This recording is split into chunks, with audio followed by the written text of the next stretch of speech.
Друзья, хочу вам показать вот такой вот продукт, называется он НАК. Его принимать нужно по 2 капсулы, но я хочу вам сказать именно свой результат. Я очень сильно заболела, но если я начинаю болеть, то все, пиши пропало. Я сразу же слягу, если ничего не предпринимаю. Я принимала по 2 капсулы 3 раза в день, именно N-ацетил-L-цистеин.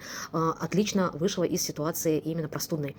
Очень сильно застудилась, и хочу вам сказать, что буквально на второй день я уже ни одного симптома не чувствовала. Кашель, который прям, вот знаете, горло болело страшно, кашель не спустился вниз, даже не было мокроты никакой, то есть он сразу сработал, температуры никакой не было, работоспособность была на третий день уже шикарная, поэтому держите в аптечке N-ацетил-L-цистеин.